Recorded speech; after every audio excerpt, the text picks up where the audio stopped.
punch to this. And this was a tradition started in December. They win a game. And the drum leads the chant. Devin Vassell, the honor tonight.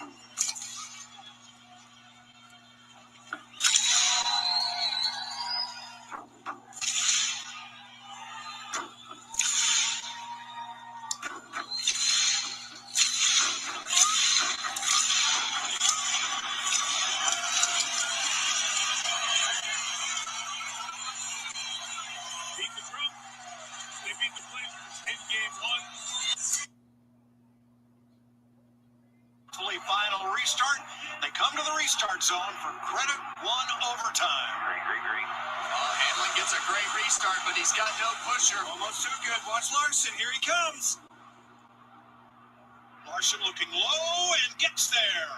He and Reddick will battle. Block got 20 on the outside. Missed the block, Reddick. Bell with the head of steam on the outside. Gets hit by Reddick. Bounces off the wall. Holds on but denies Hamlin. Clear track for the 5. Kyle Larson. Coming around. Still green, coming to the white flag. Now, if the leader takes the white under green, the next flag ends the race. Yeah, One car spins at the entrance of pit road, down on the apron. white flag's out. Leaders head into turn 1. Reddick with a huge run to the bottom of the racetrack. Track is clear. Here comes Hamlin on that outside. Oh, he's in the fence. Look at Reddick. Race is on down the backstretch, Mike. Toyota Chevy up front. Here comes Briscoe with their 4 tires. Third on the inside. Digging hard. Reddick slides up in front of Larson, and the pole sitter is going to come to the line for win number 5. What a great job by Tyler Reddick. I thought he had no chance there with about a lap to go, Clint.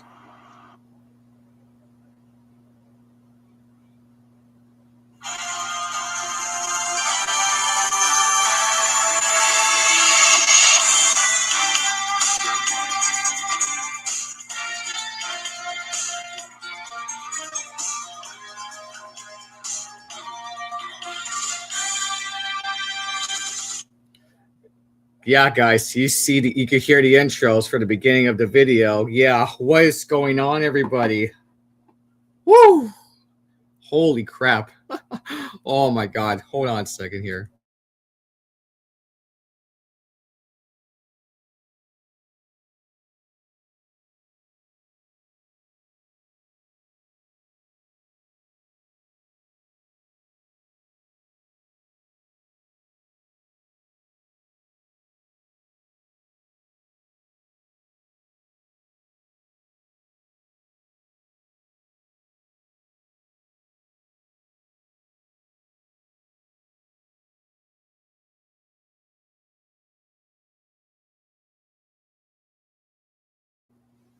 Yeah, guys, I got reconnected, but here I am using the ones I can use it from my Chromebook from my phone. Yeah, that works on the mobile network. So this pretty much works out. So that's good.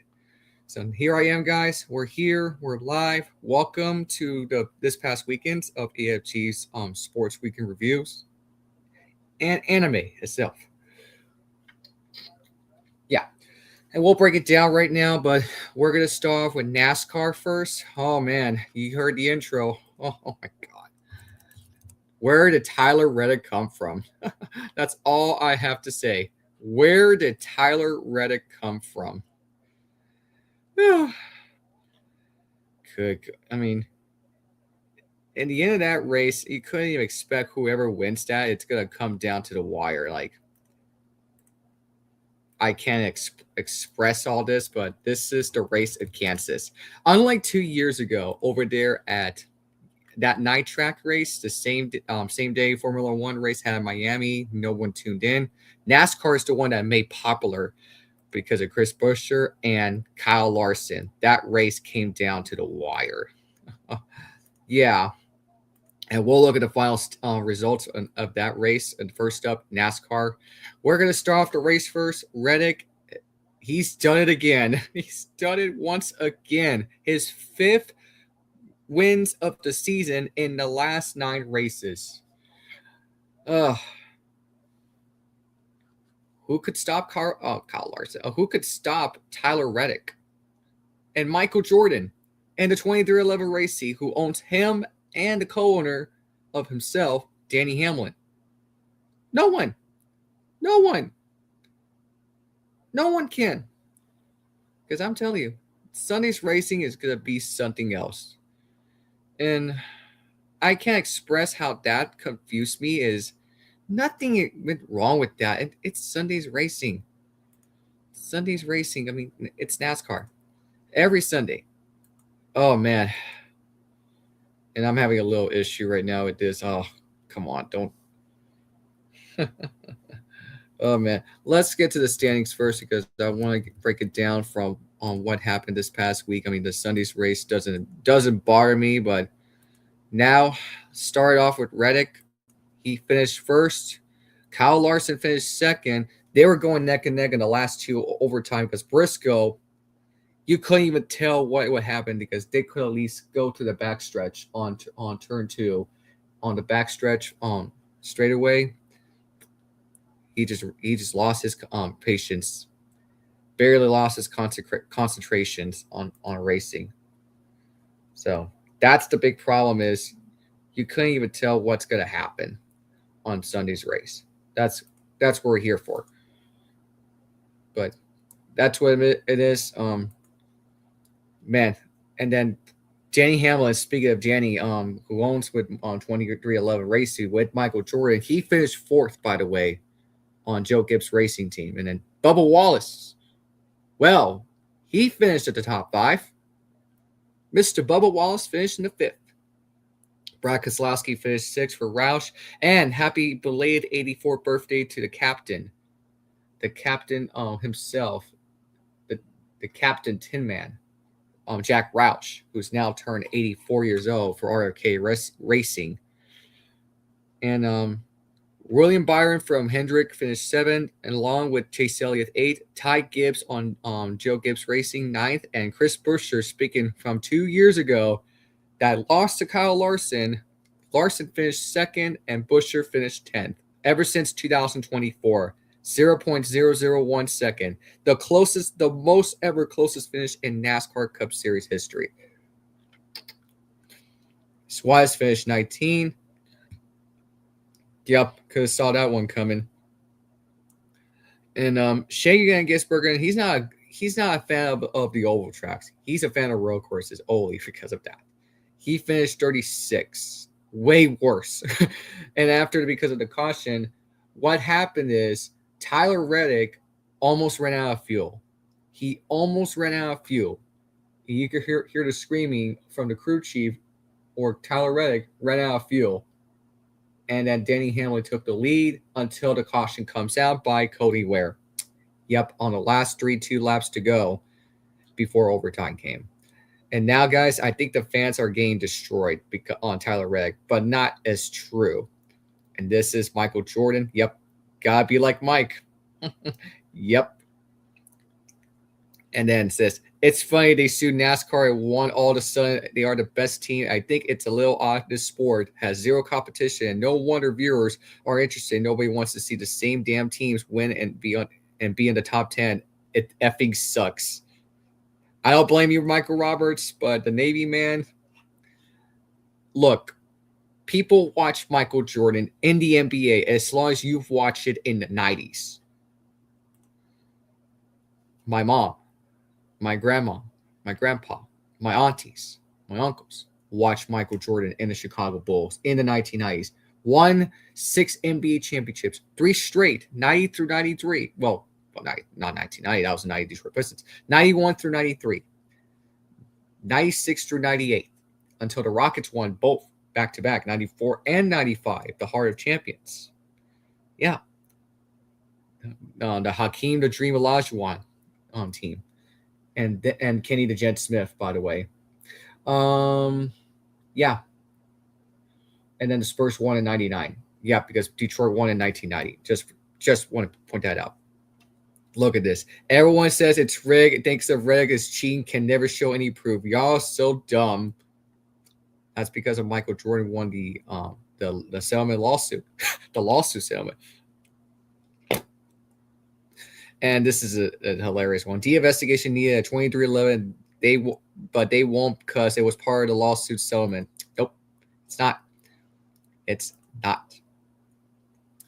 If you think NASCAR is still legitimate, you're an idiot. The fan base is disappearing every week. No one is buying this pathetic product. It's unbelievable how this sport has turned into an absolute garbage.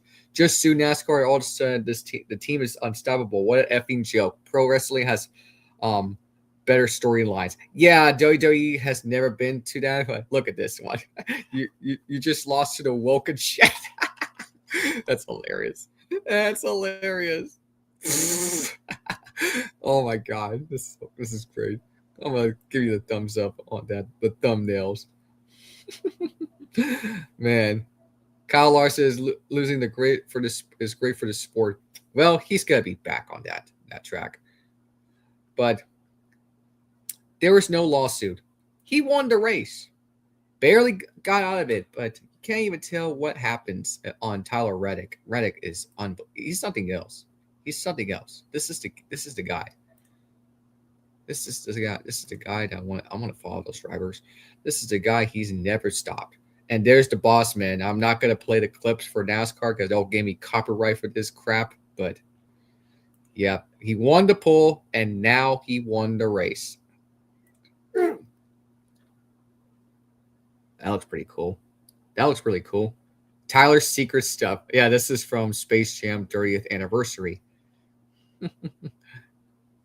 Oh man.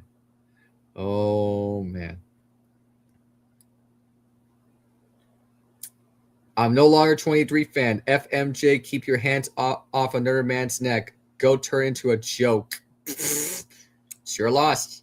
It's your loss. No one gives a rat's ass what you said about you. No one gives a rat's ass.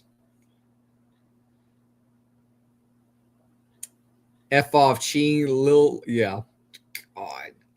They're getting crushed on Reddick. And there's nothing wrong with that. Tyler Reddick is just a guy. And I'm going to get to Wikipedia because I think Wikipedia knows everything about NASCAR. And then Tyler Reddick.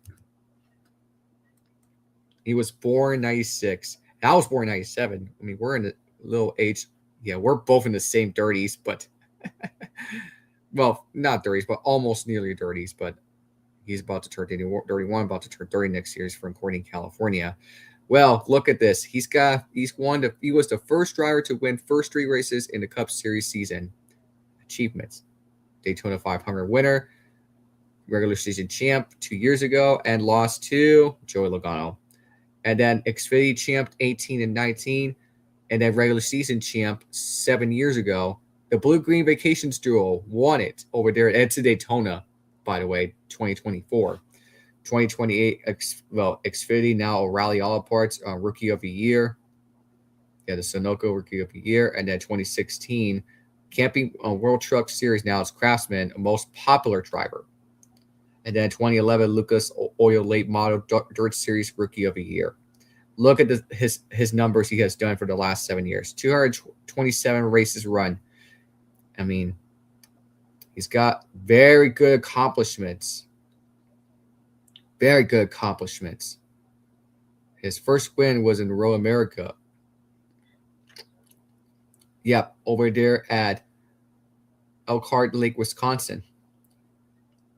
In the Quick Trip 250. I think this is from the Cup Series. 13 wins of his career. Top 10s by 100 as of now in the Cup Series. 14 poles. Well, actually, this is for the O'Reilly All Parts, if I'm not mistaken. Yeah. Actually, yeah, this is the Cup Series. And then O'Reilly, he's got good numbers. Top 10 wins, 58 top 10s, 7 poles, and then 40 top 10s in the trucks, 3 wins and 3 poles. And then ARCA, 2 top 10s, no wins and poles. 1 win and 1 top 10. The East, no poles. His numbers look very solid. He might get 14 the next week, and we're headed to Talladega, the fastest track in the South. The fastest track in the South. And look at the chart numbers. Look at the chart numbers. 5 wins in the last 9 races. Yeah, 5 wins in the last 9 races. He's got 457 points right now in the standings. And I might get to NASCAR website, and as we get to the standings right now, I mean, we're gonna look at the chase for the Cubs standings. I mean, the dude's it's something else. And yeah, after 26. Yeah, Reddick is now leading. Denny is in second. Blaney's in third now. Gibbs is in fourth. Kyle Larson's fifth. Chase Elliott's in sixth. And it just refreshed me for that. Elliott's in sixth. Byron's in seven. Bubba now into the top 10 in eighth because of that top 5 finish yesterday at Kansas. Bratt is finished, well, is in ninth. Christopher Bell 10. Busher 11. Hocevar 12. Priest 13. Gala 14. Briscoe 15. And then Suarez is at 16 for the chase for the Cup. Top 16 driver. They should go back to the top 10 ever since 2004 through 2013. It should be go back to the top 10 in the chase for the Cup. But I digress with that. Now, we've done too much on Kansas. It was a great race. I enjoyed watching it. But it was only caution in that race yesterday. Only that caution yesterday's race. I might get to the results first, and before we head to Talladega. Man, only the caution. And it doesn't seem no one saw that coming, but still. So we're headed to Talladega on the NFL draft. We'll get to that in just a moment. Talladega is next. It is 500 miles per hour. And then it's 188 laps. And plus the new format laps, like I told you last week on my streaming. Well, I'm not going to like this, but it needs to stop. All the way through 98 laps instead of 100. Really? It's going to be a massive black eye if things don't get settled this, and then this is going to hurt NASCAR. This is going to hurt NASCAR like everybody else, myself too. So, good win for Reddick, and nothing wrong with that. And yeah, so there's that. There's your this week's race. Now, we're headed to IndyCar. So let me get to the schedule. So next one, we're headed to May 9th. Sancio on Grand Prix, and this is going to be the Indianapolis road course. Yeah, over there. Yeah, the IMS road course over there. And then, yes, last year Palou is the winner, and then we're headed to the greatest spectacle of racing, 110th running of the Indianapolis 500. Yep, Palou won his first ever. Yep, and this is going to be on Memorial Day weekend, and then in the month of May, streets of Detroit over there at Detroit, Michigan. That's the Chevrolet Detroit Grand Prix. Now, yesterday I did watch the whole race because of going on with Magic and Pistons. I'll get to the results of the whole basketball in just a moment. Now, yesterday's race, it did too much disappointment, but over there at Long Beach, I guess you could say great race, but let's look at the results. Now, Palou finished first once again, so that's good. That's fine. Yes, from Chip Ganassi Racing. And then Felix Rosenquist. I saw his little diecast, his big diecast car. It says Texas A&M. And I can't stand my rival. As a Longhorn fan, I can't stand my in-state rival in college, in the SEC, in the same conference after the Big 12, Southwest Wisconsin. I wasn't even alive in the Southwest. But that is a great diecast. I mean, that is a great paint scheme for Felix, but I'm sorry, I just hate him. Scott Dixon finished third. Kyle Kirkwood finished fourth for Andretti. For Myers Shank. And then Arrow McLean, Paddle Ward finished fifth in the number 5 car. Yeah, in the top 5. But Joseph Newgarden finished 14th from Penske. Roger Penske's team. Now, you're looking at the kid named Paddle Ward, who's from Monterrey, Mexico, along with Melissa and Malaya Barrera. Yes, and my aunties, my grandmothers, that is aunties, the Dunias, and then my other auntie, yeah. And plus, he was born and raised in San Antonio also. He's from my home city, if I didn't know this, Dad. Look at this. Born in Monterrey, Mexico, and raised in San Antonio, Texas. A warrior now resides in Indianapolis. That's pretty cool. That's cool. Look at his driver stats. His career, 111 starts, 9 wins, no championships yet, no Indy 500. None of that. He came too close after that little final turn on Joseph Newgarden. Joseph Newgarden says, not on my watch. And a war came so close. He came super close. 7 poles, 52 top 5s, 72 top 10s, and 1,133 laps led. Now, this season, he has never won a race yet. 5 starts. He's now in 4th, 136 points. And that's not bad for him, but he's got to get some act together. He's got to get some act together. And this is going to get not too much worseable, and you can't tell what's going to happen, all right? You can't tell what's going to happen if you're not Paddle Ward's legacy. So, Alex Palou, you're looking at the kid because he's got better numbers this his career of IndyCar, of racing. The dude is from Spain, Barcelona, Spain.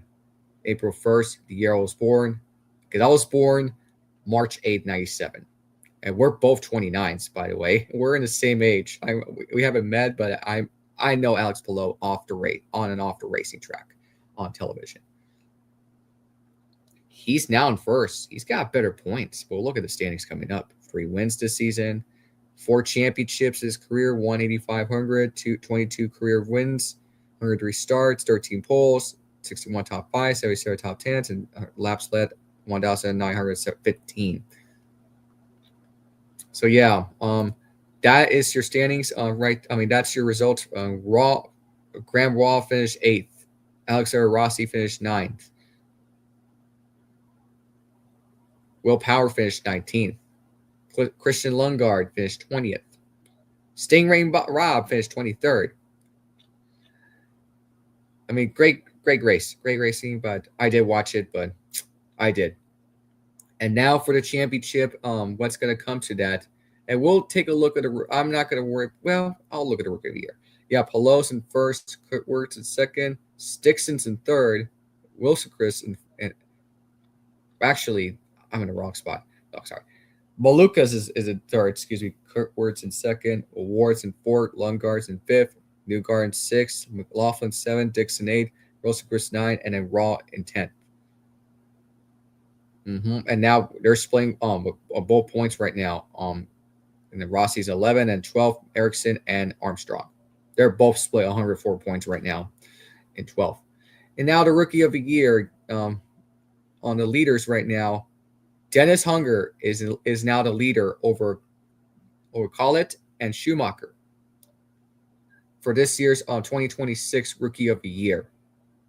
So again, next race will wait till May 9th because, boy, we got a lot to talk about racing, right, guys? I mean, racing's got some work to do, and yeah, see what happens the next time we stop by, because I know we're ready for Talladega race. I know you want me to get ready for all of that stuff. Like, hey, do what you gotta do. Yeah. So there's that. NFL draft. Oh man, we're ready for this week, guys. Oh man, we got some Kyle Brent's strategy coming up for Good Morning Football and Greg Roosevelt, all that stuff. And now I think we got some NFL draft. Some more draft orders. I need to check the draft orders because I saw the big news. Giants got Dexter. Right now, the Bengals are trading Dexter Lawrence, the deal that includes the 10th overall pick, to the Giants. Yep, Dexter Lawrence is going to the Cincinnati Bengals. So he's going to Cincy. And Joe Burrow, by the way, Joe Burrow is just a kid. Well, still a young man now. He never won a Super Bowl, only won a national championship. Let me check if there is some NFL draft on order. So I think I know where it's at. You know what? Let's get to Fox Sports. Yeah, because right now the Giants are controlled with the 10th overall pick right now because the Bengals went somewhere else. So here we go. Raiders are number 1 coming up. The Jets are number 2. They might get some defense like Ruben Baines. Number 3, the Arizona Cardinals. The Tennessee Titans in 4th. The New York Giants. Actually, the Bengals are going to be in the 5th overall pick. That's what I'm looking at. The Cleveland Browns will be in 6th. The Washington Commanders in 7th. The Commies, I should say. The 8th, New Orleans Saints. My Kansas City Chiefs are in 9th.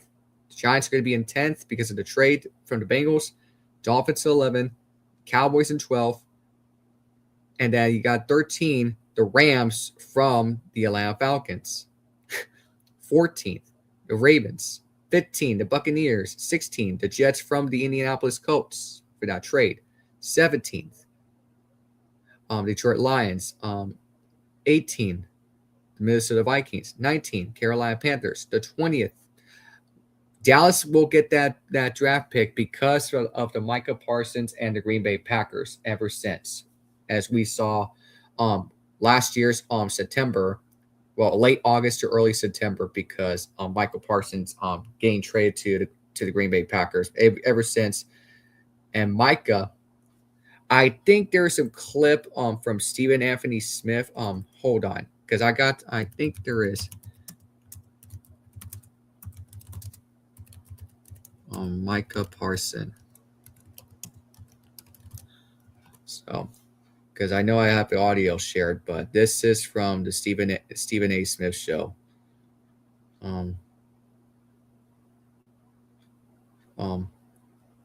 I think there is right there. This is right there. Right there. This is from last year. Stephen Anthony Smith show, but let's watch this because last year, I'm not going to zoom in, but let's watch this from a year ago. What happened?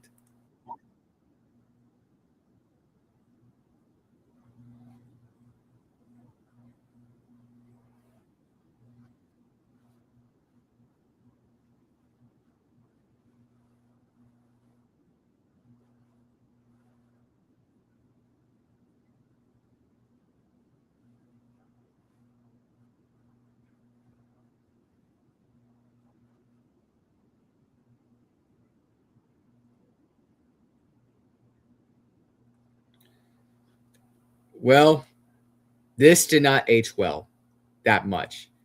And then a few days later, Jerry Jones traded Michael Parsons to the Green Bay Packers. This did not age very well. Sorry, not sorry, guys. Sports fan knows he's out. And the Cowboys fans are furious at Jerry Jones because they want him gone. Sorry, I'm a Packers fan. Thank you for the gift. Back to the Steelers, 21st overall pick, 22nd, the Chargers, 23rd, Eagles, 24, the Browns from the Jaguars. That trade at the 25th, the Bears are going to get the 25th pick, 26th, the Bills, Niners, 27, 28th, the Texans, 29th, Rams, 30th, Broncos, 31st, Patriots, and 32nd, the Seattle Seahawks, defending Super Bowl champion. And the teams went out first round pick, the Falcons, the Packers, because of the trade. And then the Jaguars, and then the Colts. So there you have it, guys. This is the 2026 NFL draft, and I pressed the wrong button. I already talked about Michael Jordan winning the race. So there's that, guys. There's that. Now, what do we expect to see this? Oh my God. You can follow me on the Twitter X, by the way. The NBA playoffs. Oh my goodness. Oh my goodness. The NBA playoffs. Oh. Holy crap. For the first time in 7 years since 2019, the Spurs won a playoff game since in a long time. I think it's game 5 or 6, something like that. But I got it right there on the ESPN because I think I know. Oh, it's not there. Okay, all right, because I got some update. I think I want to get to Wikipedia. Hold on, because I know some basketball relations, but when it comes to San Antonio Spurs strategy.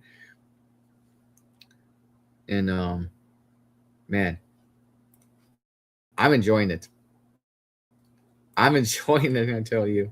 I mean, so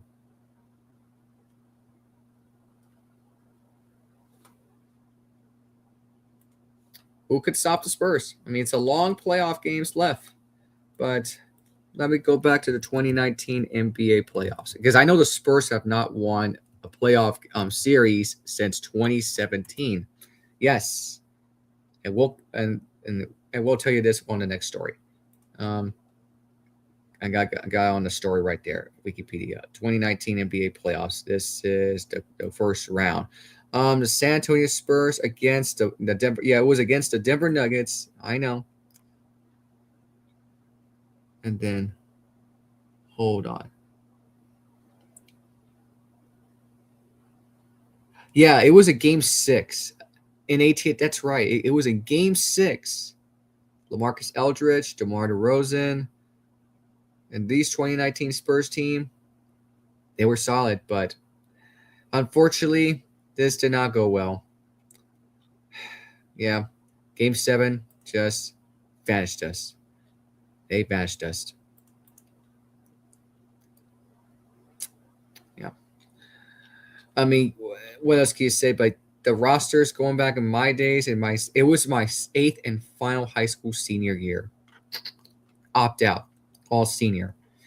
You got Lonnie Walker, Marco Bonelli, Dante Cunningham, Villanova. Yeah, LaMarcus Aldridge from Texas, DeMar DeRozan from USC, Drew Eubanks, Oregon State, Byron Forbes, Michigan State, and then former UConn Husky and the 2004 national champion with Amika Okafor, Rudy Gay, who was part of that with UConn Huskies back in 2004 against Georgia Tech in the national championship. Yeah, he was part with the Spurs. Shimizu Metsu. Yeah, Metsu was also part of USC. Patty Mills from St. Mary's, who was also from Australia. SMU, Ben Moore. Dante Murray from Washington, who was injured. And Jacob Pulte from Utah. Quincy Pondexter, Washington. Lonnie Walker, Miami, Florida, the U. And then Derek White out of Colorado, who's now played with the Boston Celtics. And an NBA champ 2 years ago. Yep. 2004, and they finished second because the Rockets clinched that division that time. So yeah, we all remember that. And then that was Ginobili's retirement of the jersey, and then Parker went to the Charlotte. I think he went to the Charlotte Hornets. And yes, the last playoff win was in 2017. Yeah, in 2017. In the semifinals, it was against the Houston Rockets. Yep. And then they got swept by the Golden State Warriors for sure. Yeah. That was where they had Ginobili, Danny Green, and Tony Parker were left in, and Kawhi Leonard for the San Antonio Spurs. 2014. And it's Paul Gasol. Yeah, and Kawhi Leonard hurt himself by Zaza Pachulia. Yeah, you don't want to know what happened. All right, you don't want to know. And that was Pop right there. And who was the assistant coach at that time? If you're a Spurs fan like me, yeah. My goodness. But when Wembanyama put up a 35-point off the board. 5 3-pointer shots, and then you have my goodness, and 5 rebounds. 5 3-pointer made on Victor Wembanyama. He took off the rimmery off the movement. You couldn't even tell he was unstoppable. But we might as well go back to recap, and let's go back to yesterday because today's 420, April 20th. We go to the box score first, all right? Because tomorrow we have a chance to go up 2-0, possibly. Now, Danny Ajiba, he played almost 40 minutes. He had 30 points, but his injury, his knee, he almost went out of it, and the trainers had to take a look. And then Drew Holiday, well, someone had an offensive foul. I think it's on Champagne or Fox because they try to move away on Drew Holiday out of UCLA. Well, he hurt himself, by the way. Drew Holiday, he played 36 minutes, 9 points. And then Scoot Henderson, the third overall pick from 3 years ago, 27 points and 18 points, 27 minutes, 18 points off the board. And he was 7-11 from the field. So off the bench, Grant played 19 minutes. Robert Williams III played 17 minutes and 11 points. And Sheehan Sharp played 22 minutes and 10 points. So that's quite enough if you're a San Antonio Spurs guy, but that's what all means. And by the way, Tiago Splitter, who's now an acting coach for the Blazers, and because of what happened is earlier this season, after the first or second day of the NBA, well, Chauncey Billups was involved with gambling, scandal problems. It was part of the mob,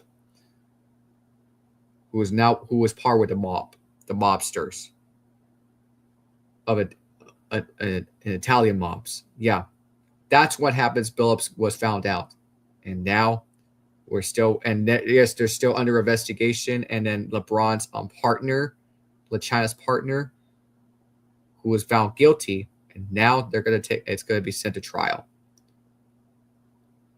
Everybody's still investigating what's going on because of the gambling scandal this past season of the NBA 25-26. It's gone massive. Massive. And Donovan Clayton, former UConn, two-time defending national champ with Dan Hurley, 23 and 24, 22 minutes, 4 points, 7 rebounds, along with Ajiva, 10 rebounds, 11 assists by Drew Holiday. So that's pretty much impressive. And off the bench, Sheehan Sharp, 22 minutes and 10 points. So pretty impressive numbers. He has 4 assists on Williams III. But the San Antonio off the bench on this game, well, Wembanyama, almost 34, but 33 with Castle, former UConn, De'Aaron Fox, former Kentucky, Vessel, former Florida State, played 34 minutes. Well, Wembanyama, 35 points, 13 and 21 from the field, 5 and 6 from the long range distance, and 4 and 5 for the foul line. He's got 5 rebounds and only assist and 2 blocks. Can't imagine Wemby would have been dunked, but it was missed. But De'Aaron Fox just saved it. But still, win's a win. And off the bench, Kelton Johnson played 20 minutes and 23. Dylan Harper, and then Harrison Barnes played 11 minutes and 2 points for that. And 10 points. Luke Cornett only had 10 because 14 minutes for that one. He went 5 and 6 from the field. So you can pause that for yourself if you want to look at the numbers. And Carl Bryant got drafted by Arizona. No points, only 4 minutes. Yeah. So we gotta get to the recaps. The whole Scooty Patootie, but it's a great feeling to start off the NBA playoffs. And actually, yeah, let's go back to that. I'm sorry, I pressed the wrong button. Yeah, right there. You can see right there. Yeah, as I told you, Ajiva played 39 minutes, 30 points. Scoot Henderson, 27 minutes and 18 points. And then Sharp played 22 minutes and 10 points, 11 points and 17 minutes by Robert Williams III. And Jamari Grant, 19 minutes and 5 points. So there you go, folks. And then Spurs, again, Wembanyama was unstoppable last night. 35 points, 33 minutes, 34 minutes on Fox and Vessel, 17, 15. Both of them have 17 on Castle and Fox. And Champagne only has 6 points in 30 minutes, barely. And then Cornette, yeah, you know the numbers. You can pause that to yourself. Now we can get to the recap from last night's game. Let's get to that. This is we told you this from San Antonio's AP. Victor Wembanyama scored 35 points in his playoff debut, and the San Antonio Spurs rolled in a 111-98 victory over the Portland Trailblazers in Game 1 of the first round Western Conference Series Sunday night, last night. Wembanyama's 21 first half points set an NBA record for the most in the opening half of the NBA playoff debut since the league's play-by-play era began in the year I was born, 1997. Yep, I was born in that year until they drafted Tim Duncan in the Spurs. First overall pick. His 35 total points set a Spurs franchise record for the most in the playoff debut, surpassing Tim Duncan's 32 in 1998. I was 1 year old. Yep. Until that was the year the Bulls won their 6th and final NBA championship, by the way. It is obviously different, but we've been really good in the regular season, Wembanyama said. So we have no reason to act differently or do anything different. Game 2 is tomorrow night in San Antonio, Tuesday night this week, before the series heads to Portland for games 3 and 4. So, yep, they're going to go back to Portland for the first time since 2014, and they won the series. I think it's 5 games or 6 games to 1. Yeah, Damian Lillard beat Houston in Game 6. Yeah, because I was polling for Houston. Yeah, so bad because of that. And Portland beat them. And Spurs fan, I couldn't believe what we just saw. Because I understand we're rivals with Houston and Dallas, in the state of Texas. Now you got the Thunder because of Texas, Oklahoma. Stephon Castle and De'Aaron Fox each added 17 points and combined for 50 assists for the Spurs, San Antonio Spurs. Yeah. Danny Avdija had 30 points and 10 rebounds to lead San Antonio, which beat Phoenix 114-110 on last Tuesday's, a week ago, for tomorrow's play-in game to earn the number 7 seed. Scoot Henderson, the number 3 pick for the 2023 NBA draft behind Wembanyama, and Charlotte's Brendan Miller. Yeah, Brendan, a.k.a. with a K and that Iller, at 18 points, of Alabama. The Spurs responded to the Trailblazers physically while holding them to 10 for 18 for 38, shooting on the 3-pointers, and had 45 and 38 rebounding advantage. And this is the former San Antonio Spurs player who's now an acting coach for Portland. Here's what he says. Quote, the Spurs put you in tough positions. Against them, you got to shoot the ball well from threes. We didn't. We get to shoot the ball better. Even the Spurs fan didn't say nothing about Tiago Splitter, and they still love him, by the way, ever since. Nothing at all. The Spurs and the sellout crowd, which included Tim Duncan and former teammate and fellow Hall of Famer David Robinson, sitting together courtside at the Frostbank Center, were primed for the franchise's first playoff game in 7 years since 2019. The 6-season postseason drought came immediately after San Antonio won 5 NBA championships while appearing in the league, tying 22 straight postseason. Yeah, and that was the 2019-2020, and that was the league went super woke. So as Greg Popovich went woke. Spurs went woke, and everybody turned them off. Now you have Mitch Johnson, who has now have common sense, and Victor Wembanyama, Stephon Castle, Dylan Harper, all the players have now been common sense. You can forget Dante Murray. He's no longer with us. So he's with another team, by the way. Spurs fans are again dreaming big, and it's become a 7'4" post player for France, who was the finalist for the NBA's MVP and Defensive Player of the Year awards. And by the way, they're going to have it tonight at 5 p.m. my time. Tonight. Let's see who wins it. Wembanyama's highlights included dribbling behind his back to avoid Ajiva, and half court backing him down at the top of the key, spinning around him and running free to the rim and for the two-handed dunk midway through the first quarter. San Antonio clamped down defensively to regain their double-digit lead in the third quarter, with David Bessel blocking David Clayton, a former UConn, and Drew Holiday, former UCLA, while scoring 8 straight points. David Bessel put this out. Well, that's what we've talked about. We talked about just not giving up on the place. Every possession matters. Whether it's the first possession in the first quarter or the last possession in the fourth quarter, play to the whistle. Put this out.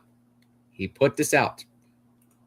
On the stats, you look at the final stats of the San Antonio team, shooting almost nearly 50% from the field and 45% for the long distance range. And now we have a better free throw. Last night, better rebounds, assists don't matter, steals, but blocks, yes.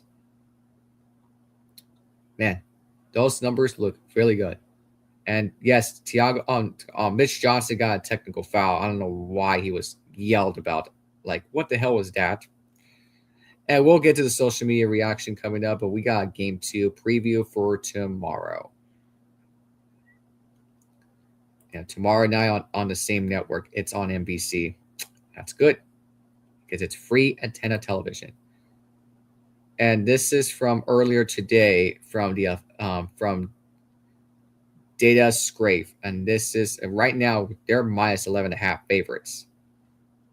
And now over under is a 220.5. So this is the bottom line for both teams. San Antonio, yeah, as of now, you got Wembanyama, you got Castle, but they're injuries. Joey McLaughlin's day to day. David Jones-Garcia out for the season. Damian Lillard is out for the season because of his torn ACL, Achilles. He tore his Achilles. But look at the last 10 games. They're 8-2. 123 points averaging, 47.2 rebounds, 29.9 assists, 7.7 steals, and 4.7 blocks per game, while shooting 49.8% for the field. Their opponents have averaged 110.6 points per game. Wembanyama just put very aggressive numbers, and now he is on the award sessions coming up. Can he win the MVP or can he win the Defensive Player of the Year instead? Because this season he's been very vocally. His stats look really good. The kid is another dimension. And look at his career. He's already had 48.4 field goals percentage. And free throws look really good. Rebounds, blocks, assists. And now he's got 23.4 points per career. Now he's got 40 points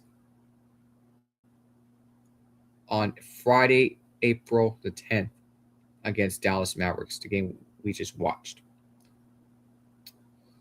41 points against Golden State. You can't even tell he's another guy that wants to play playoff wins. So tomorrow, and speaking of tomorrow, we got more NBA playoffs. We just witnessed Oklahoma City leads the series 1-9. They took a blowout against Phoenix Suns. But let's go back to Saturday. Yep. Let's go back to there's yesterday. They took a blowout, an absolutely ass spanking by Phoenix. Boston took an ass whooping against Philadelphia as they wanted. They won Boston. Well, they got one. They got one. They have to around and find out. Big time. And then Orlando. Where the hell did that come from? Where in the hell did the Magic pull off the biggest upset in the NBA playoffs history, in the game, I should say? They beat the number 1 seed Detroit, but it's still game one, but it's the best of 7. They need to go back to the 2-3-2 format like David Stern days, not Adam Silver bullshit. The 2-2-1-1-1 is absolutely ridiculous. So the Lakers also beat the Rockets on Saturday night. They're up 1-0. Tomorrow night after our game right here. Yeah.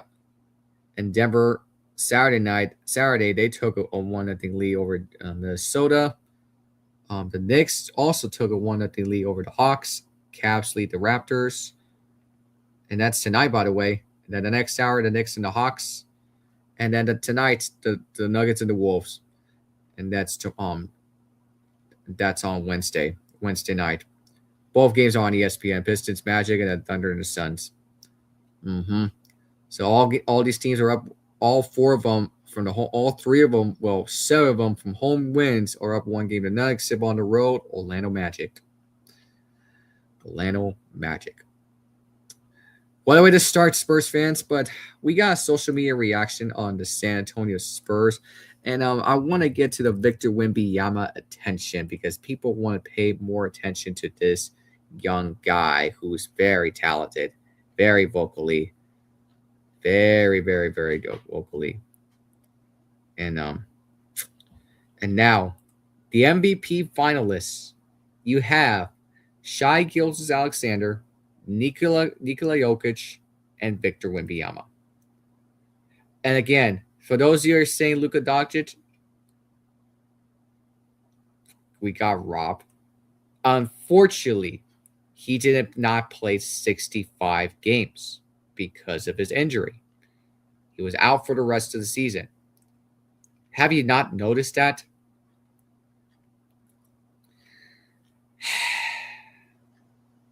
These people need to grow up. I like this one. The referee. That's hilarious.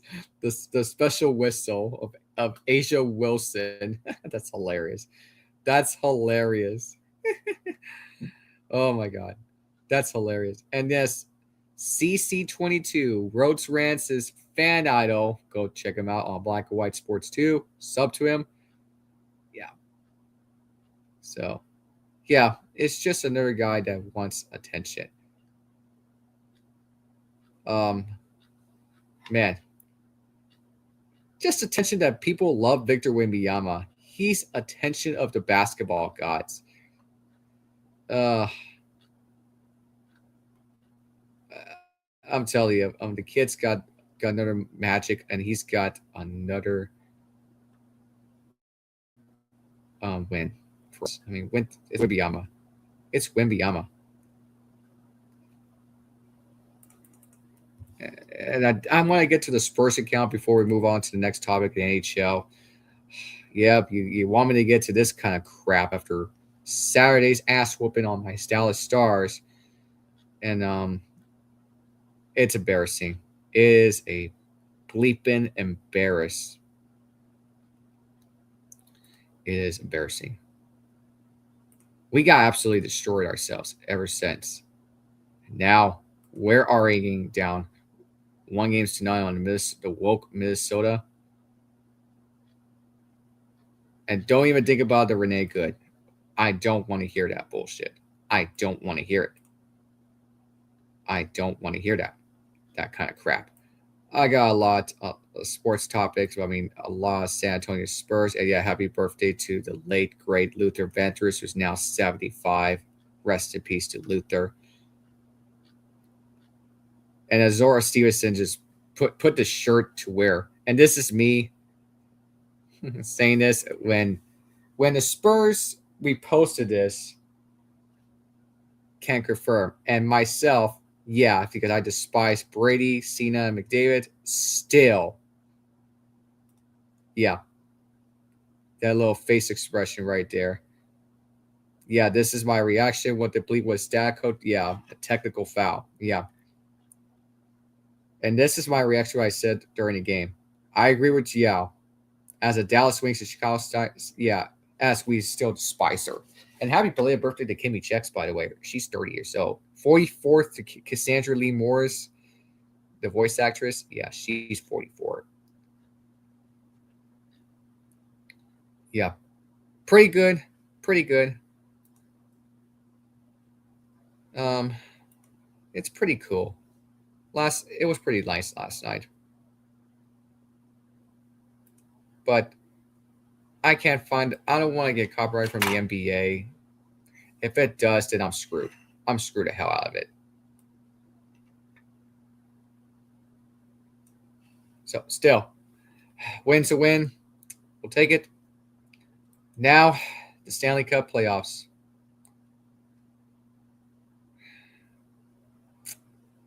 The Stanley Cup playoffs.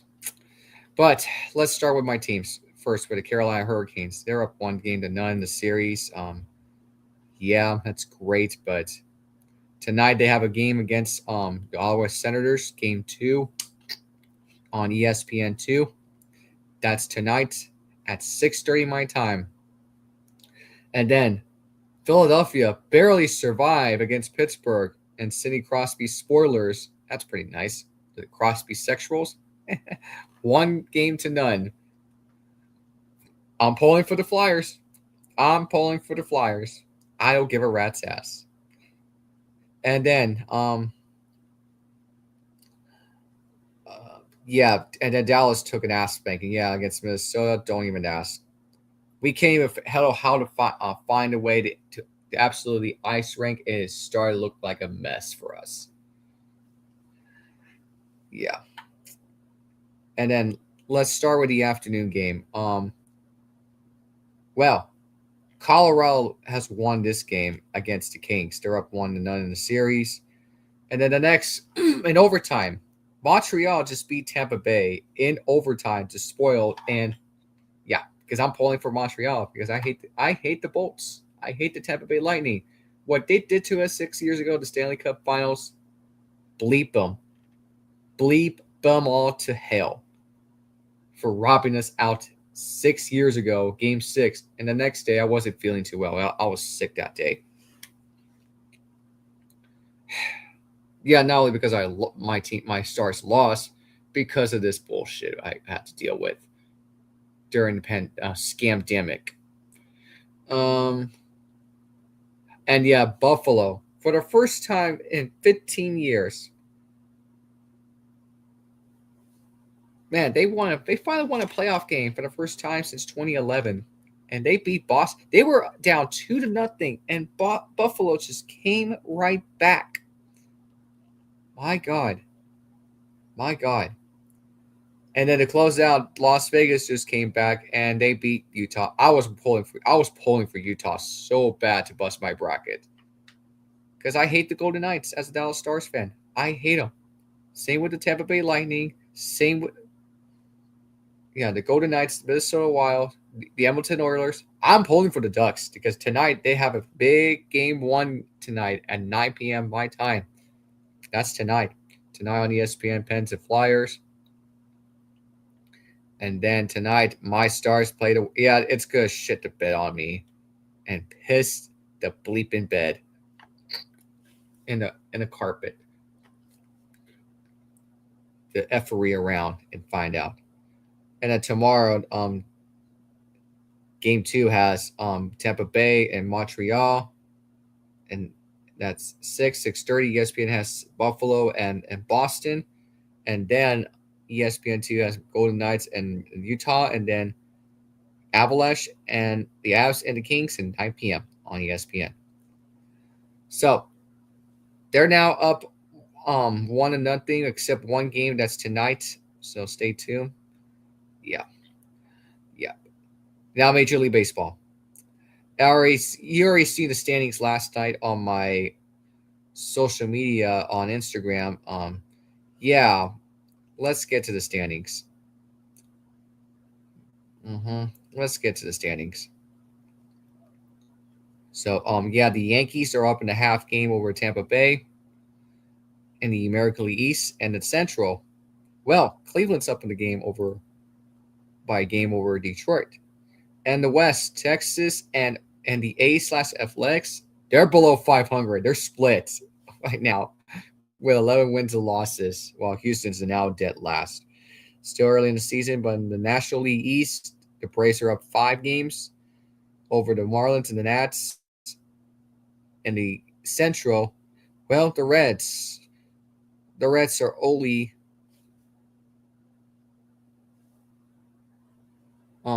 up by a half game over the Cardinals.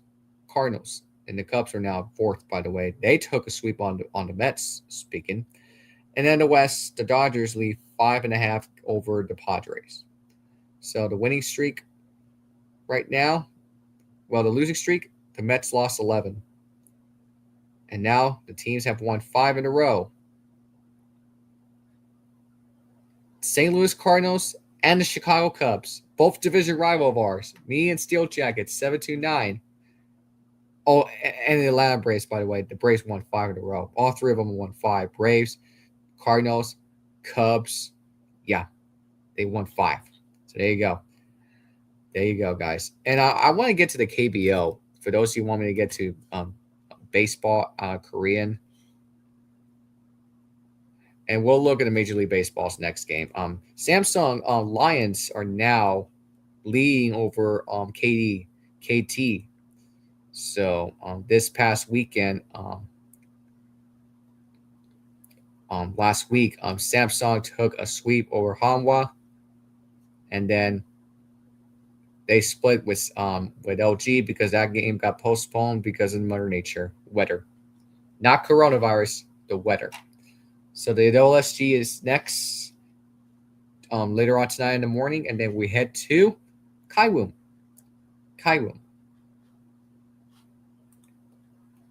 And then Kaiwoom is worse right now. Don't even express that. And, let me zoom this one in. There we go. Now Japan baseball. Well, tonight they're going to have a game. So Hanshin is now in a half game over Yakult. So, yeah, and by the way, a sweep on Shunichi. A sweep. But the series was lost to Yomiuri. And yep, and also the sweep. That game got postponed due to weather.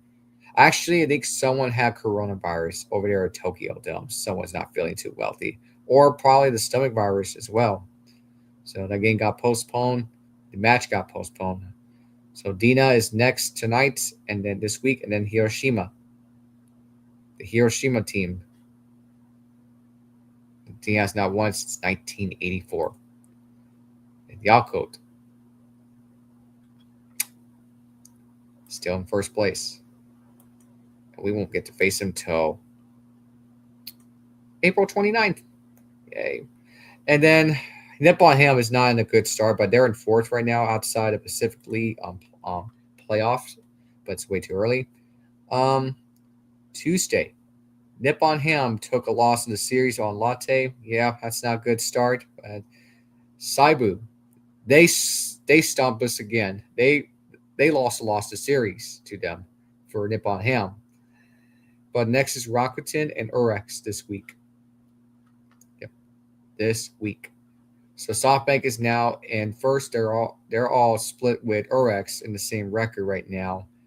And the worst overall right now is gotta be Chunichi. Yeah, because Hanshin took a sweep on them. So that's good. That's good. And now I want to look at the Astros next games this week. It is right now they took a sliding swept by the Cardinals. Yep, I almost forgot about that. And let's get to that, shall we? On Tuesday, we took a sweep on Colorado. Well, actually, they won the series against Colorado, and now they're on a 4-game losing streak after that swept by St. Louis. So tonight, well, they're about to start coming out in just less than minutes. The Cleveland Guardians go up next, and then the Yankees later on in the NFL draft week. Yep, and Talladega week of NASCAR.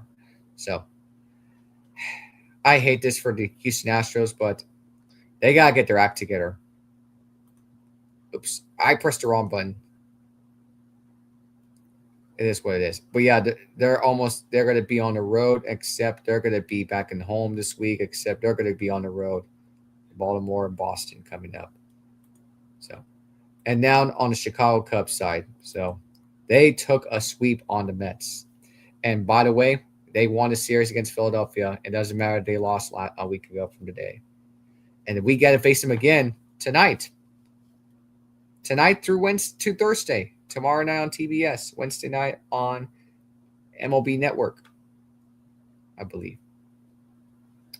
I'll watch it, but I'll keep my eye on hockey and basketball still. And then off to LA, the Dodgers, because the next one will be the Padres. So then it's off to LA. Yeah. Their home game coming up. So there you have it, guys. That's your Major League Baseball as well.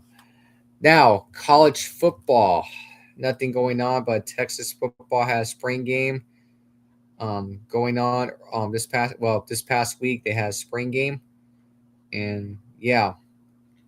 So it's not on television, but I'm looking at the schedule for next season because we want to go, but look at the gas price that we're dealing with right now. It's a lot of money. So I'm expecting us to go to that Texas State game, but the Ohio State game is going to be expensive. Or maybe UTSA game. Maybe a UTSA game. Possibly. Because you got a schedule for next season's college football. And to kick off the season. So there we go. There's that. Nothing in college football. And I want to get to women's college basketball. It really stunned the shock out of me to hell for this one because the loss to UCLA in women's basketball in the Final Four. Well, this couple of days ago on the past day after they announced to go to transfer portal from Big Shape Dirty because they want him to get the hell out of the way. And now it's official, guys. And really sick to my stomach. Jordan Lee is going to South Carolina. She has betrayed us. She has betrayed us. She betrayed us.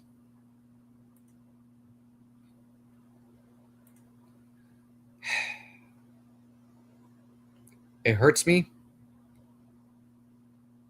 And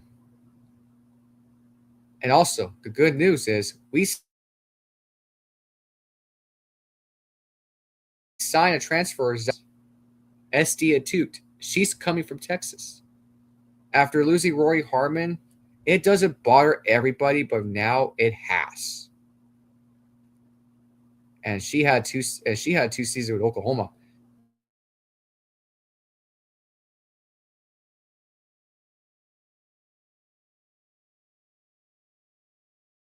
Played freshman and sophomore seasons at OU. Van had played and started all 34 games for Oklahoma during the 2025-26 season. She averaged 10.4 points and 4.2 rebounds per game, as well as 2.1 steals per game. Van scored in double figures in 17 games with a career high of 21 points. And Vic Shafter put this out. We are so excited to welcome Zaya Van to our Longhorn family. When looking to add someone to our program, we're searching for a total package, and that's exactly who Zaya is. She is an elite competitor with a toughness and grit that shows up in everything she does as a combo guard. She brings it versatility, physicality, and relentless word that will pack us immediately. So she's coming to play for us for next season. So yeah, and we'll get to another one because Justice Carlton has signed Houston Cougars, by the way.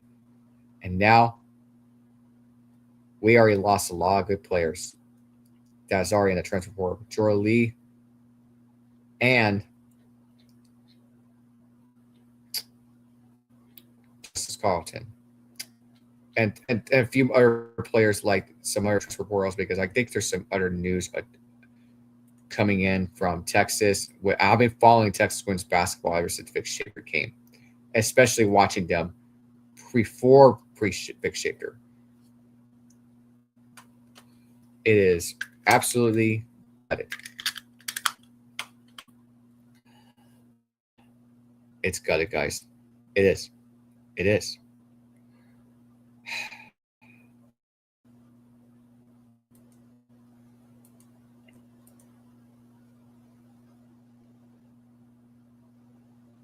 Actually, I'm in the wrong post, but that's okay. Right there. As right there. Yeah. She's already going over there. It is disgusting. She has betrayed us. She's going to the enemy and going to the team I hate the most. And this is me. God effing damn it. Yeah. And this is my response. I am completely sick to my goddamn stomach after I saw this bullshit. And look at this one. Joshua Gabriel's not wrong. Traitor. Yeah. Traitor. And this is the one that's already calling her out. So am I to understand all of these Texas women's basketball players are going to transfer because of Vic makes them work and play defense? Is that really what we are? Kids leave because they're soft. Quote, soft. Players who are committed to working hard and improving. Adios. We don't want you. Bravo. Bravo. Well done. Well done, sir. Well done.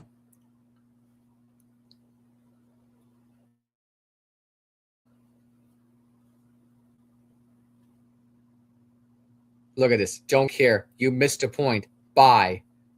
Bye-bye.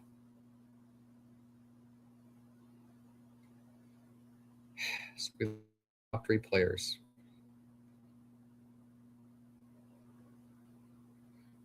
It is sorry to get. It's on social media.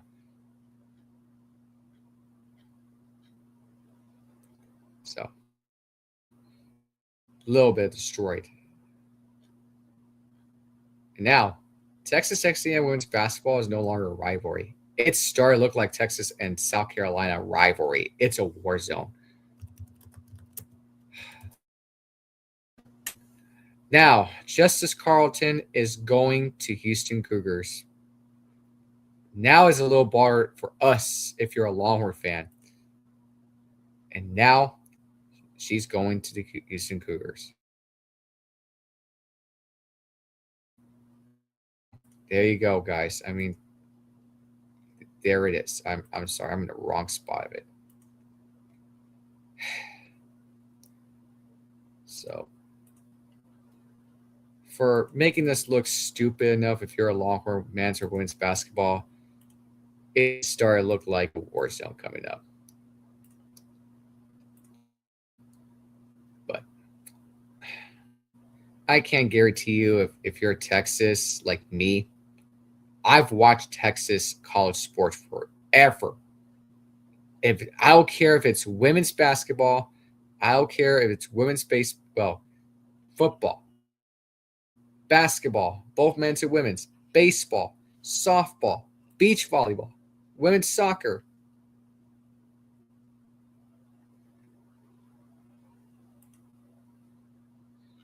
Right now, you lost a lot of players. It's gone. We're getting called out. And they're calling Vic Shaver to retire. Can you imagine the media, the woke sports media are calling Vic Shaver to retire because Texas is anti-woke, it has nothing to do with all of that? Stop it.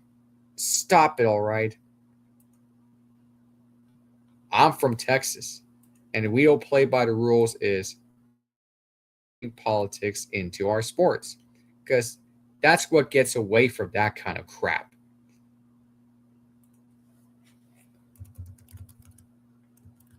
But oh no, the wokes want to do whatever they want to say. I don't. So now, guys, it's already been official. Another one that's gone. Justice Carlton is going to the Houston Cougars.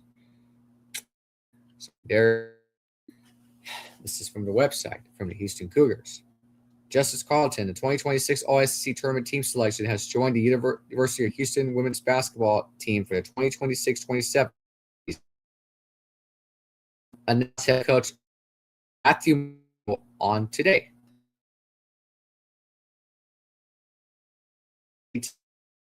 Compete as a junior and have 2 seasons eligibility left. Yeah, because you have 5-year signings by the United States President Executive Orders.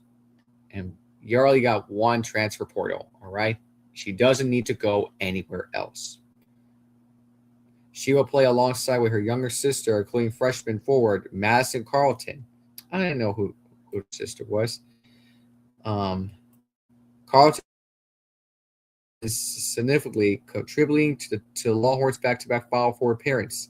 The 2026 SEC tournament title and the 2024-25 regular season championship.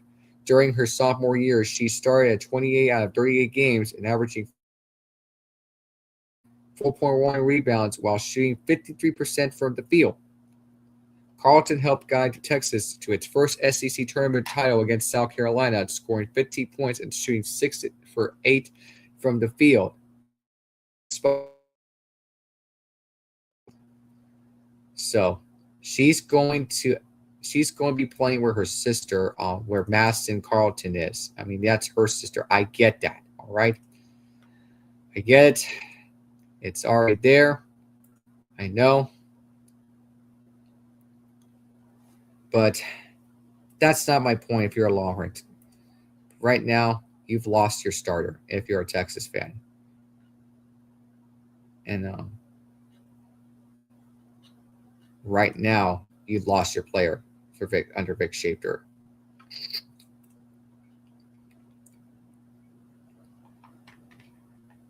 And right now, I'm hearing thunderstorms outside. That's why I'm here streaming while talking right now. That's fine. It's fine. I'll get along with that somehow. But look, I think we might look at the statistics on the website for Texas women's basketball. It's hard for me to tell. You can't tell what it is. All right. But this past season, Lee, she has 514 points. Carlton has 323 points.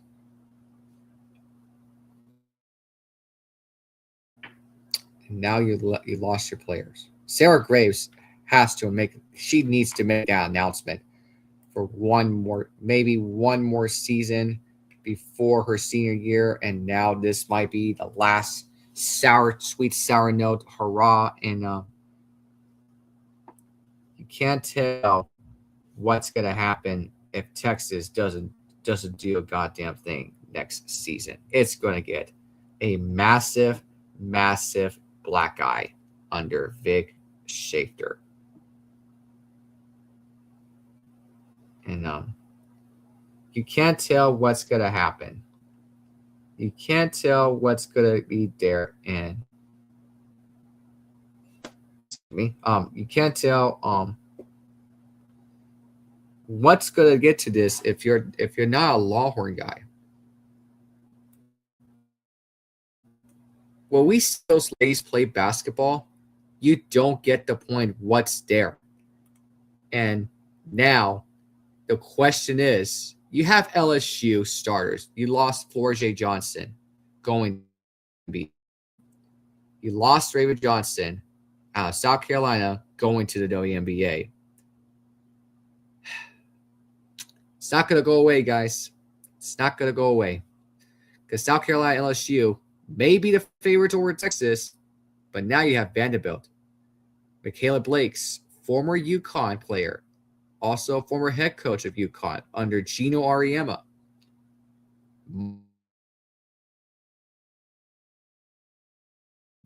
And God almighty, it's impossible. I know, man. It's tough to say, but you can't make this up. You cannot make this up. But standing on a standpoint. Oh yeah, and guys, I want to go back to last. Excuse me. I want to go back to last week because it just went off my internet, but to continue, and as we'll get to the Azzi Fudd coming up because, boy, she sure did not answer the.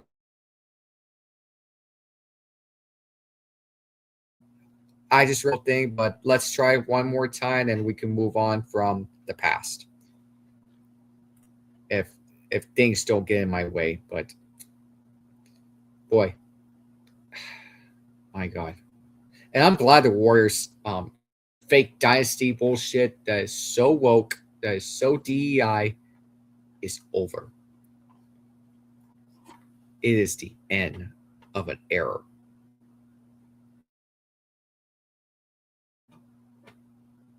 Steve Kerr is still woke. Draymond Green is still a race hustler.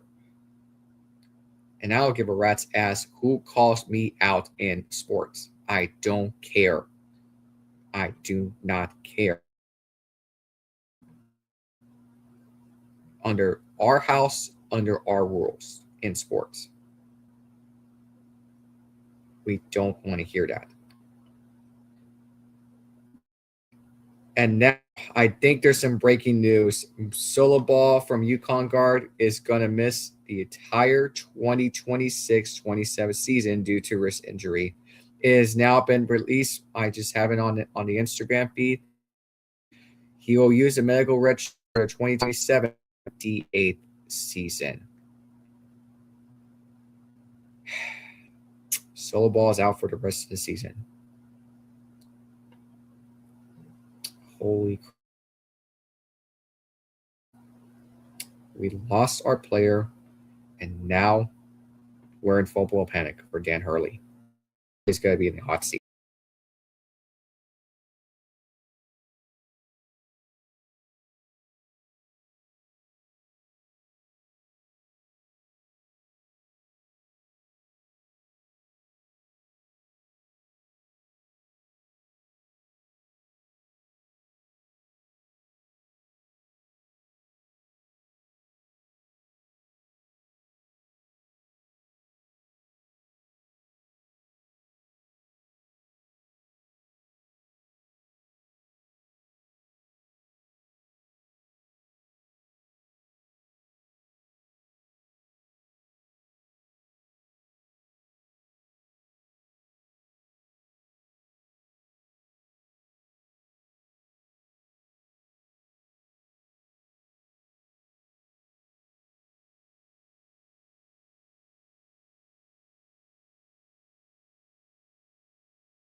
Now we will close this out, guys. Before I get to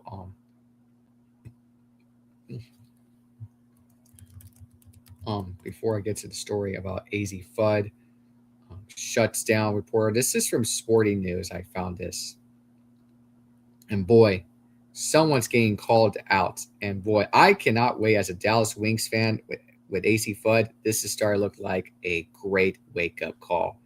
So, yeah. And I think I want to get to Blue Sky on recaps. So, there we go. So, this is Azzi Fudd. A reporter asked Azzi Fudd about her relationship with Paige Bueckers, but the Wings media said they won't be commenting on their players' personal lives. Now, someone's getting destroyed on this in the comment section. We'll look at that. And now Fudd went silent.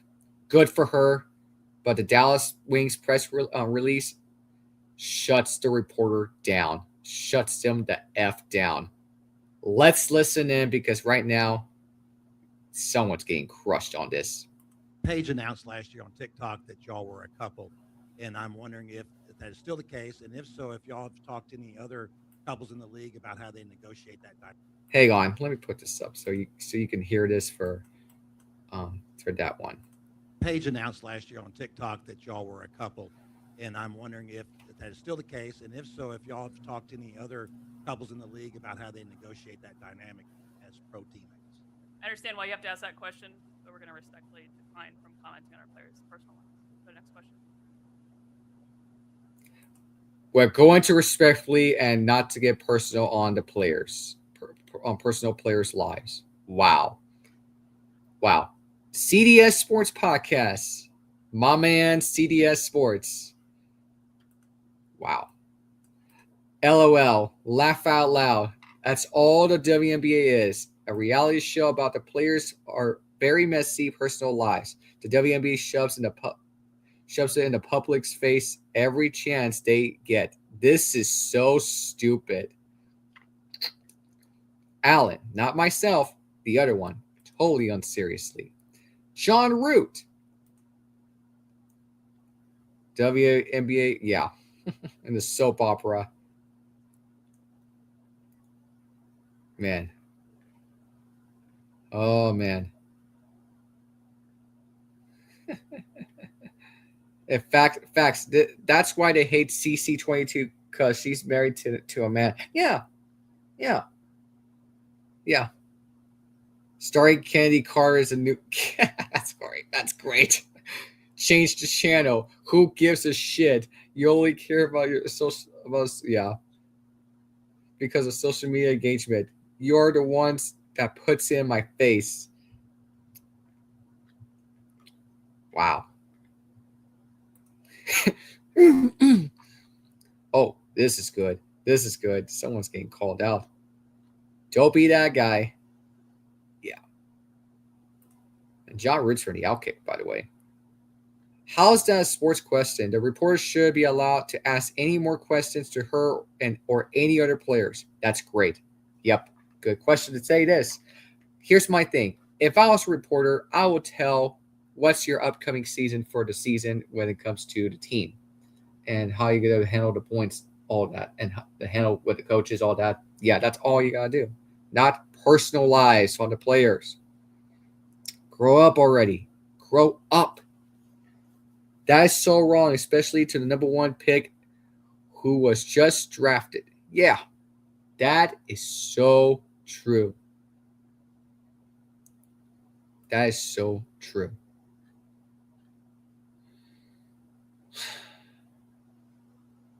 Yeah, but it's totally fine for the players to rant about political and social issues, right? The WNBA is a disgrace. Yep.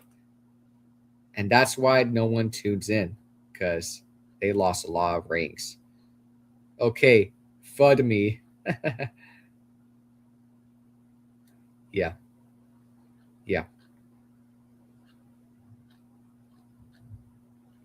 You can hear the thunder outside. If they ever break up, we know who's going to be who's being traded. Yeah, if Paige is not performed well to that, she's going to ask for trade. But I can't tell what it is. I can't tell what it is. If the Wings care so much about this, they would have drafted her. They absolutely knew. Let me get this out of the way. They absolutely knew this would be a huge sports story. They had the opportunity to avoid all of that. They asked for this attention themselves, and they didn't care about the consequences of that room and that draft room. Now, that little reporter want to ask questions about if I take issues to it. Miss us with that bull crap. Miss us with the bull crap. Yeah. Oh, this is great. If Luka starts banging LaChina, everybody would be asking the question. Enough with the fake bullshit. It's true. That is so true.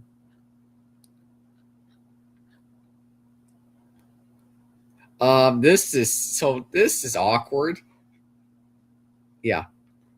This ain't going away. The Dallas Wings are now allowing Azzi Fudd to answer the question ensures that this just testifies things moving forward. Yeah. They cannot answer the questions. It's not. They cannot allow that. It's ridiculous.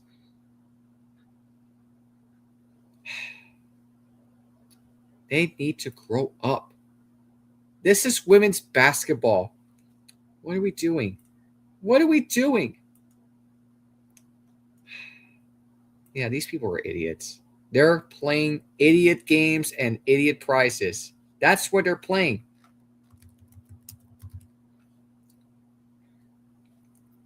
Because you don't want to hear that from personal lives. If I was a player, I will not ask the same question about. You're just there as a teammate as, hey, I'm playing for my best friend.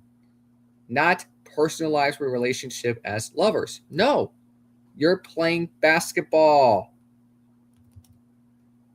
Especially you're in PE. Especially you're in varsity or JV or freshman basketball. You're not allowed to talk about other things. It's ridiculous.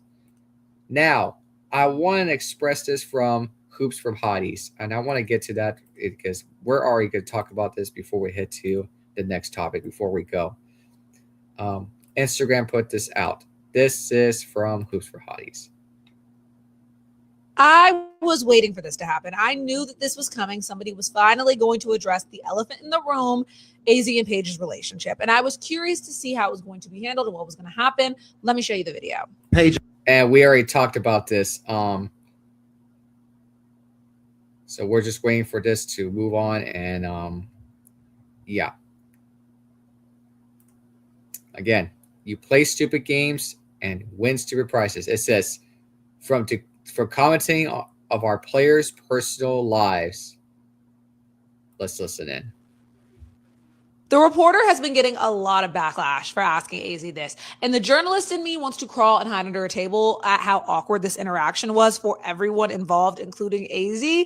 However, I do see why he had to ask this question. Throughout Azzi's entire press run, which sidebar, her makeup looks so good.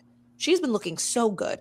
Keep that makeup artist on staff, honey. Anyways, throughout this whole press tour, it's been awkward. Everyone trying to ask her about Paige, but not really ask her about Paige. Like Michael Strahan on Good Morning America almost called Paige her girlfriend. As the reporter mentioned in his question, y'all told us you were together. Okay, we saw the Paige Bueckers girlfriend phone case. We saw you supporting her at Unrivaled. We've seen all of these little sprinkles of we're together, but it's always given, okay, we're a public-private couple. I want y'all to know that's mine, but I'm not going to tell you no more shit about my relationship, which I respect. And now they're on the same professional team. 2 number 1 picks back to back that won a championship together and obviously are going to have chemistry on the court.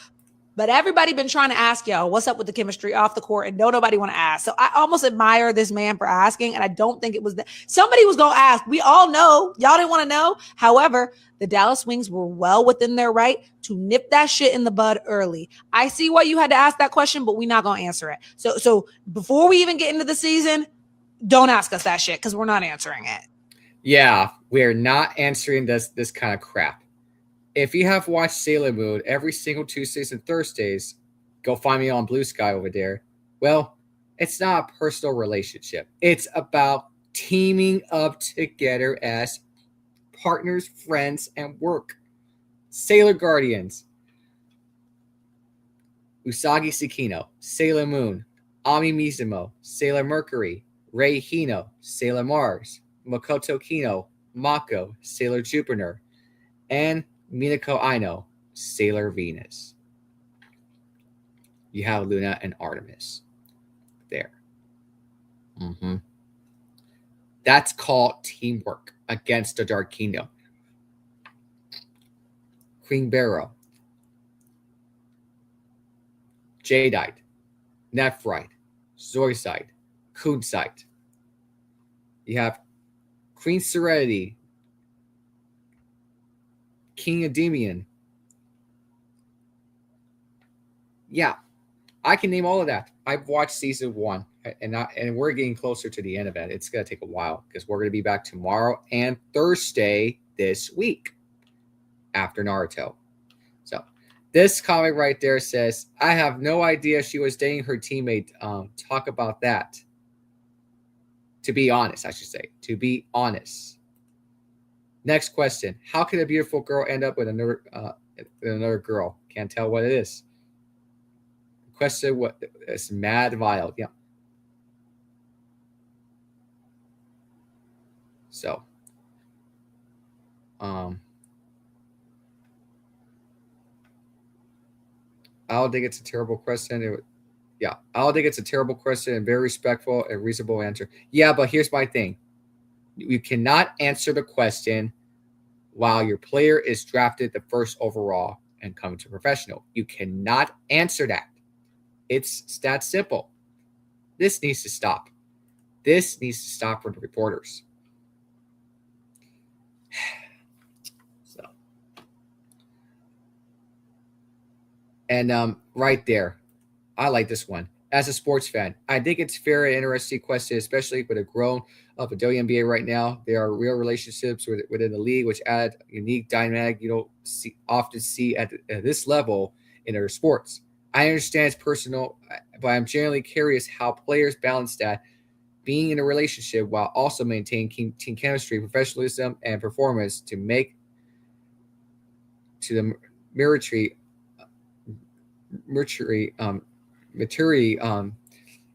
and strength of the athletes more than anything. Simple as that.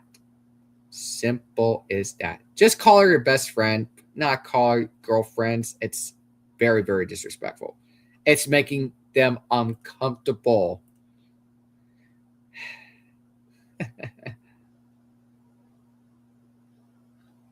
Yeah, the People's Princess has spoken. Not, you mean Sailor Mars right there? Yeah. As I call her, because she has the fire souls. So, but yeah, they're not together. They're teammates. They're not couples. I told you guys, this is going to get even worse. Laura Betts or Alwood Pham should have drafted to the Dallas Wings, but instead we have to draft this. It's simple as that. Yeah, it's never going to stop with this, but I understand this is personalized, but you can't tell. You can't tell.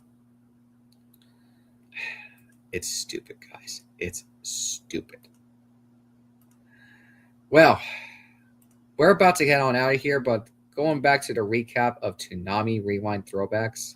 This is from last week. Going back to this past Thursday. Yeah. Sasuke just woke him up. Worse, Wrath, the dark matter of the Wrath, we call it the Akuma of Street Fighter Alpha. And then all hell broke loose. Yeah. That'll be me. F around and find out. Yeah. And this is from Sailor Venus. Yeah. Man, Sasuke just broke Saku's arm. Good God almighty. This is right there. And then change now. Yeah. You might want to come back tomorrow, guys. I just took some good shots, but it is what it is. I don't understand why the closed caption goes faster on my television. It seems pretty weird. I can't tell. It's weird. Yeah. And off topic on sports right now, because I wanted to get to Carmelo Anthony, who murdered Austin Metcalf. 12 it's already been a month. 12 years, 12 months, a year pass. But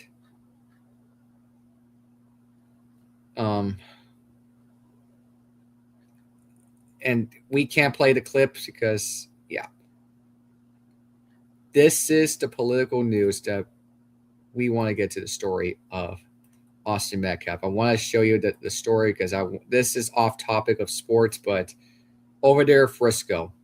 This is from Austin, from the family. Okay, it says, Judge tightens media access to the security rules ahead of the trial for the 18-year-old who accused of stabbing Austin Metcalf, 17, to death during the Frisco ISD track meet last year. Hold on. Carmelo Anthony, 18, is charged with a first-degree murder. Yep. And plus, because of the GoFundMe page, it got taken down because they're not allowed to fundraising on Carmelo Anthony like this scumbag. Austin Metcalf, 17, died in his twin brother's arms after he was stabbed in the heart. Yeah. Police reports state that Metcalf told Anthony to move out from the team tents. Yeah. They told him to move, but don't want to listen. Anthony grabbed his bag, reached inside, says, "Touch me and see what happens." According to report, Metcalf then grabbed Anthony to get him to move. Anthony allegedly pulls out a knife and stabbed Metcalf once in the chest before fleeing. The trial is scheduled to begin on Monday, June 1st. That's the scumbag right there that murdered Austin Metcalf. That's the scumbag that hurt him. And I felt bad for the Metcalf family. I really, really do.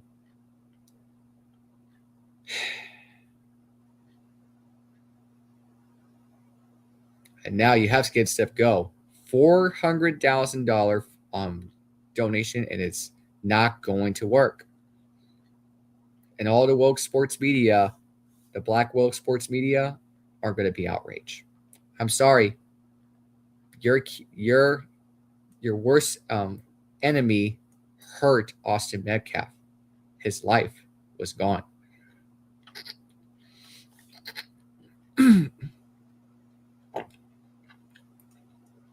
And he put this out. I'm not alleged. I did it.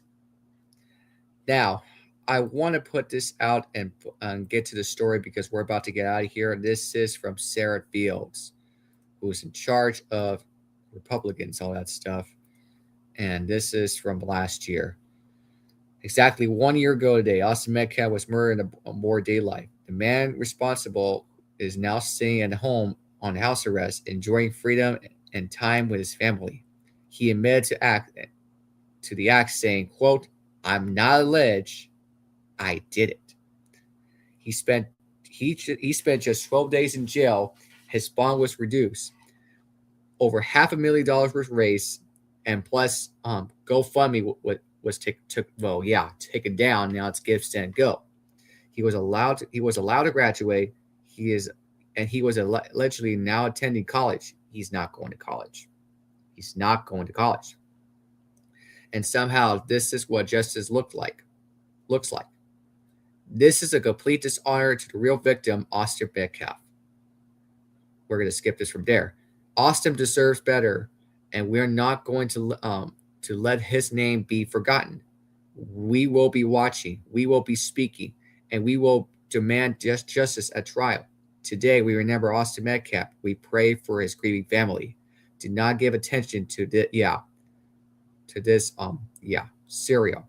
Do not apply his name. Say Austin's name. A life taken too soon and be by a culture that believes accountability will never come. We're going to change that for Austin. He was born July 31st, 2007, and gone but never forgotten. That's him right there, guys.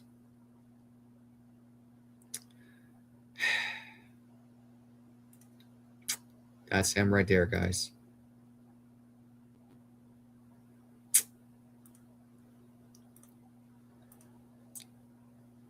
He's gone. He's gone. And there's nothing we can do about it because you have a serial murderer like Carmelo Anthony who raised too much money, and it started to look like a disrespectful honor. And we got a comment on Headset Pluto TV Gamer Terrell. What's going on? Yep, it's just me on the channel. How am I feeling tonight? Watching SportsCenter, waiting for hockey. Well, guess what? My birthday is coming up for next Sunday morning. Well, they'll tell me to find out. So, yeah. Well, guys, that's gonna do it for us. We might be back maybe Friday because next Monday and Tuesday we're gonna have Toonami Rewind Throwbacks, and we're gonna leave it to Thursday for next week because over there on Blue Sky, because I'm cleaning up my entire place on Friday, May the 1st. Friday, May the 1st. Because we're going to have tomorrow on the 21st, on the 23rd on Thursday before the draft, and Friday, May 24th on regular. Because we're going to be on Monday, only because of next week. Mondays and Tuesdays, well, not for every week, it's Tuesdays. It's next Monday and Tuesday, week from today and tomorrow, back to back, because I shave Wednesday. Thursday, and that's going to be regular for 2 hours. And Friday, I clean the whole place up because of, So, well, guys, you can follow me on Blue Sky, Instagram, and the Twitter X at Alan Gamino 1997. Well, Spurs play tomorrow night, game 2 against Portland. Better be ready. After that win last night, when Victor Wembanyama had 35 points. And this dude could, and I want to go back to before we get out of here, guys. Before we go, and I want to get to the Twitter X feed. Jeez. Victor Wembanyama. And the comments look really good for that. And we might tell who's going to win the MVP. I mean, Defensive Player of the Year. CC22. The one with the Spicer. Before we get out of here, guys,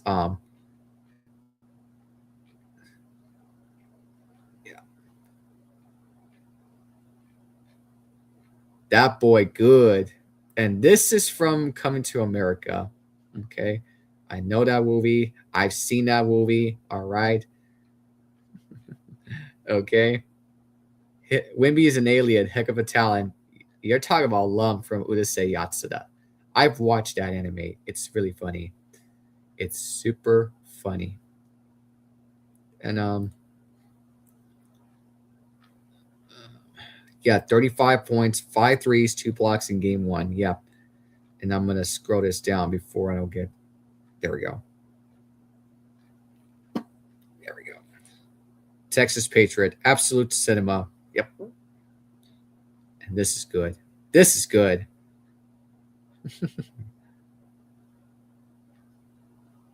And yeah. So fun for Wemby's first NBA playoff game. That Tim Duncan like post moves though. Yeah, those are days like it's 1998. Yeah. Man, the comments look really good for Wembanyama. Wembanyama's. And now, this is from you already know the last night's numbers. I already talked about this. If he will be able to play like Aldridge on the high post against the skills of Jokic in passing, man, he will be unstoppable. Absolutely. Absolutely. Absolutely. Man, Spurs loving. It's all about Spurs loving, right? So there you have it, guys. Tomorrow night at 7:00 my time, and tonight the Stars and the Canes are gonna play. Yep, cannot wait for Dallas to shit the bed again. Canes might be up 2-0 for sure, And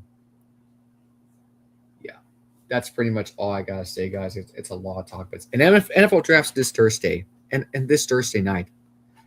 I'll be tuning in because I know Fennell Mendoza might be a Raider because Brady and Mark Davis, Al Davis' son, Mark Davis, went to that national championship game at Miami for the Canes and the Hoosiers. Pretty impressive. And that's why IU won. And Raiders like, yeah, we're going to draft this guy on April. And this Thursday night might be it for sure. So, well, guys, maybe back on Friday. Maybe, just maybe. So, enjoy the rest of your week, and I'll see you guys maybe back on Friday for sure. But yeah, make sure you guys subscribe to the channel. Make sure you guys are still subscribed to the channel and ring that bell notifications on.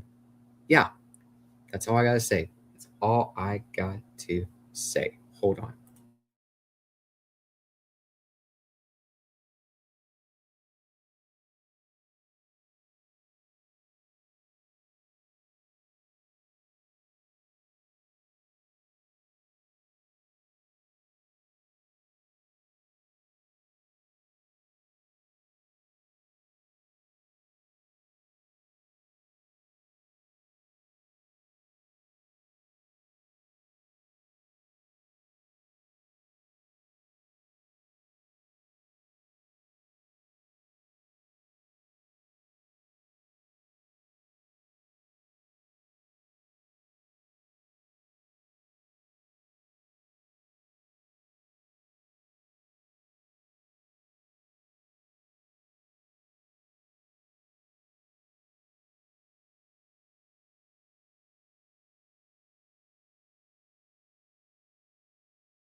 Until then, this is AFG 1997, Alfredo Gamino. Well, enjoy the playoffs, and NBA playoffs, and NHL Stanley Cup playoffs. And go Spurs, go. One game at a time, one series at a time, one playoff at a time. Peace them out. Till next time.